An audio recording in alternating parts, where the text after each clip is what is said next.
So, you're thinking about going wild camping. There's nothing like escaping to the great outdoors, disconnecting the phones and enjoying nature. But before you head out, you need to make sure you've got the right gear.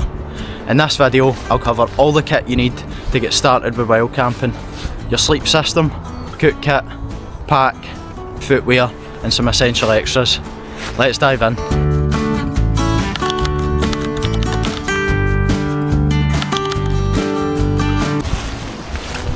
So right as I've got the tent pitched, it started raining, just classic Scotland. I need to get my bag and all of my kit in the tent.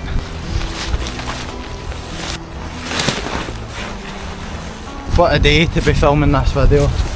First up, your sleep system. A good night's sleep is crucial when you're out camping, so having the right gear can make all the difference. Generally speaking, an outer pitch first tent is much better.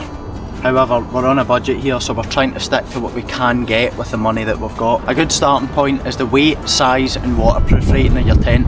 Now you want a tent that's made for backpacking and light enough but cost effective. Something like this, the Mountain Warehouse Backpacker 2, might do the job. It retails at around £70 and weighs 2 kilograms, so it's slightly on the heavier end, but for the price, it's a pretty decent tent. The hydrostatic water rating is 2000 millimeters, so it's rated for moderate amounts of rain.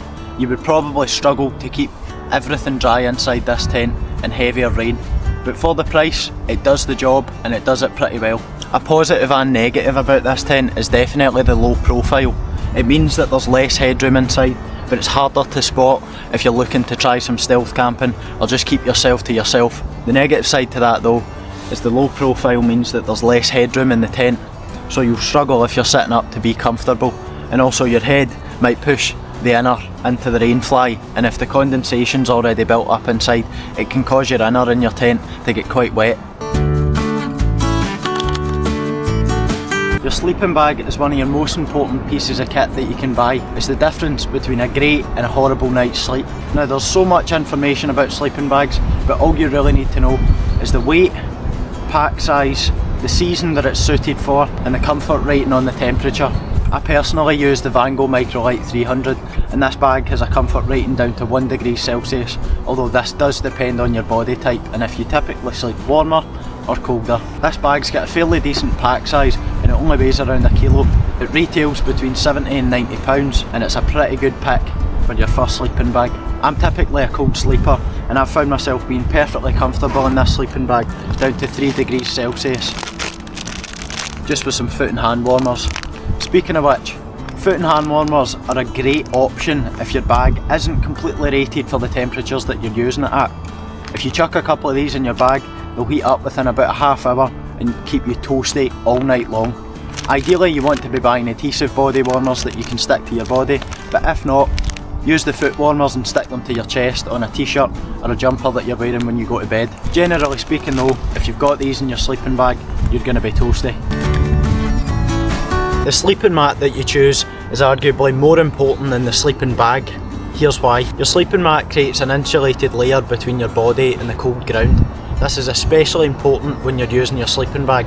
When you use a sleeping bag, the insulation that you're actually lying on compresses and loses its insulation properties. So you're not protected from the cold ground sucking the heat out of your body, but with a sleeping mat, you're completely protected if you get the right one. Sleeping mats are rated using an R rating, and that number is incredibly important based on the season and temperature of where you're going. For example, this 4-class trekking foam mat has an R rating of 2.2. Now that makes it suitable for temperatures down to about 4 degrees Celsius. However, this Alpkit Aero 180 mat has an R rating of 2.8, which makes it suitable at temperatures down to freezing. However, we can also stack mats to get a better R rating. For example, by stacking these two mats together, we get an R rating of 5, which makes this setup suitable for temperatures down to minus 12 degrees. Buying some cheaper mats that you can stack together might be the right choice for you. You'll need a solid cook kit to keep yourself fueled. Keep it simple and lightweight. There's 3 main different types of stoves: gas, wood burning and alcohol. Gas stoves are great for their own reasons, and they're probably the one that you're most familiar with. The downside to these stoves is if it's cold enough, the fuel can freeze, and it's quite difficult to take only a certain amount of fuel if you need or want it. A twig stove is also a good option, but the main issue with twig stoves are that the fuel source mainly relies on the environment around you, and we want to leave no trace. One of the cheapest, lightest and smallest options is an alcohol stove. These maximise cost, weight, space and longevity. Firstly, alcohol stoves use liquid alcohol called meths as fuel, or methylated spirits. I got this bottle at Home Bargains for about £2.29, and this will last quite a little while. But that begs the question, how safe are alcohol stoves?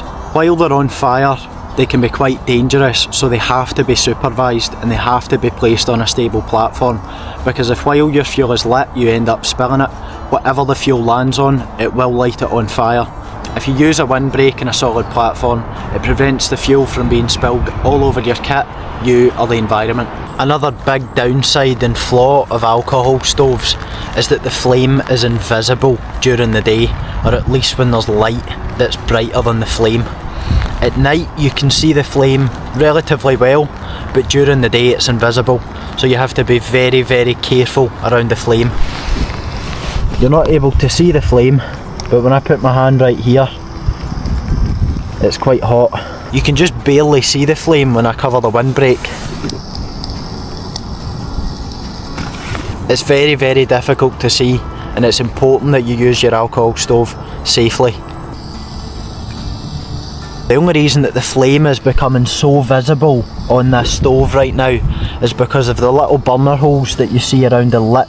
Those little holes burn the fuel more efficiently, meaning that the stove burns hotter, allowing you to boil water quicker or cook food quite a bit quicker than some other alcohol stoves. That begs the question though, how can you light your alcohol stove safely? The best two options would be a set of matches or a ferro rod. Matches are a great option because you can throw the match into the fuel and it will just burn up and you don't have to worry about it. A ferro rod is also a great option, arguably better than matches in a sense because it's waterproof, durable, reusable and fairly cheap. I got my ferro rod for about £7 and it's lasted me quite some time.